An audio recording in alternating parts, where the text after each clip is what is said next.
नमस्कार शेतकरी बांधवांनो, मी अमोल लाळगे. आम्ही शेतकरी या यूट्यूब चॅनलवरती तुम्हा सर्वांचं स्वागत करीत आहे. आज आपण आपल्या सोयाबीनच्या शेतात आहे. थोडंसं दाट झाल्यासारखं वाटतंय. आपण 1 फुटाच्या म्हणजे 6 पानाच्या पेरणी यंत्राने आपण ही पेर केलेली आहे.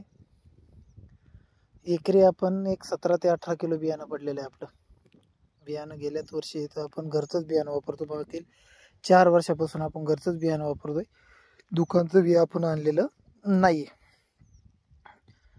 कुठल्याही म्हणजे घरचं जे बियाणं आहे त्याला चाळा मारून व्यवस्थित ठेवून द्यायचं आणि तेच बियाणं परत वापरायचं. बियाण्यात डाळ वगैरे अशी काही मिक्सिंग नसतं, त्याच्यामुळे उतार हा एकदम परफेक्ट होतो. 17 ते 18 किलो बियाणं पडलेलं एकरी, पण अतिशय उत्तम आणि भरपूर प्रमाणात म्हणजे दाट अशी आपलं उतार झालेला आहे सोयाबीनचा. तुम्ही पाहू शकता या ठिकाणी 6 पानाच्या पेरणी यंत्राने आपण ही पेरणी केलेली आहे. तर तुम्हाला ही पेरणी कशी वाटली? याच्या 2 काकऱ्यांमधलं जे अंतर आहे ते 1 फुटाचं अंतर आहे. त्यामुळे जो मधला गॅप आहे तो भरपूर आहे. आणि काय होतं, आपण दरवर्षी काय करतो, वेगवेगळ्या कंपन्यांचं दुकानात जातो, दुकानातून बियाणं आणतो. तिथं त्या ठिकाणी आपल्याला एका पिशवीची साधारणतः 20 किलोची पिशवी असेल तर 2000, 2200, 2500 पैसे मोजावे लागतात.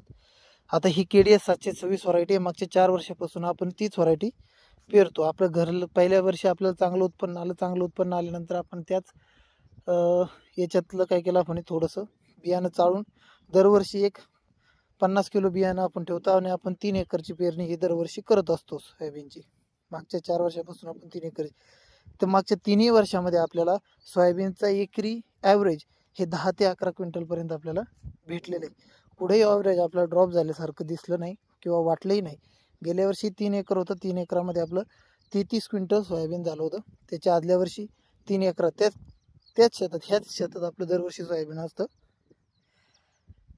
तर गेल्या वर्षी 33 क्विंटल, त्याच्या आदल्या वर्षी 28 क्विंटल. उलट त्याच्या आदल्या वर्षीपेक्षा गेल्या वर्षी उत्पन्न चांगलं निघालं. कारण ज्यावेळेस पाण्याचा तुटवडा पडत होता त्यावेळेस आपण स्प्रिंकलरच्या मदतीने पाणी शिपत होतो. त्याच्यामुळे पाण्याचा तुटवडा आपण येऊन दिला नाही. त्याच्यामुळे शेंगाही चांगल्या पद्धतीने लागल्या. ह्या वर्षी उतार अतिशय उत्तम आहे. त्यामुळे नक्कीच उत्पन्नही वाढेल अशी अपेक्षा आहे. तर तुम्हाला ही पेरणी कशी वाटली कमेंट बॉक्समध्ये नक्की सांगा.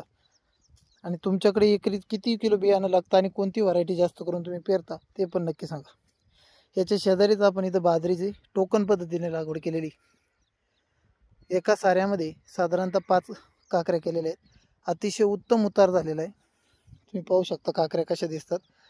बाजरी जेवढी पातळ असेल तेवढा बाजरीचा तूड जास्त चांगला होतो आणि उत्पन्न देखील चांगलं होतं. गेल्या वर्षी आपण टोकन पद्धतीने बाजरीची पेरणी केली होती. एका साऱ्यामध्ये अशाच पद्धतीने 5-5 काकऱ्या केल्या होत्या. तर आपल्याला एकरी गेल्या वर्षी आपण दोन बियाण्यांच्यातलं अंतर, 5च काकऱ्या केल्या होत्या पण 2 बियाण्यांच्यातलं अंतर आपण 11 इंच ते 11 ते 12 इंच ठेवलं होतं. यावर्षी आपण 10 इंच ठेवलेले. अंतर थोडं 2 बियाण्यांमधलं जे अंतर आहे ते अंतर थोडं कमी केलेलं आहे, आपण या ठिकाणी पाहू शकता. त्यामुळे गेल्या वर्षीपेक्षा यावर्षी आपल्याला बियाणं थोडं जास्त लागलेलं आहे. गेल्या वर्षी आपल्याला 700 ग्रॅम बियाणं एकरी लागलं होतं. यावर्षी आपल्याला 850 ग्रॅम बियाणं लागलेलं एकरी. अतिशय उत्तम असा उतार झालेला आहे. काय होतं, जर आपण पेरणी यंत्राच्या मदतीने जर बाजरी पेरायला गेलो तर ती मुळातच 1.5 किलोची पिशवी असते. आणि त्या 1.5 किलोची पिशवी पेरणी यंत्रात टाकल्याच्या नंतर सुरुवातीला दाणं चांगल्या पद्धतीने उचलतं, पण जसं बियाणं कमी होईल तसं ते दाणं देखील त्या पद्धतीने उचलत नाही.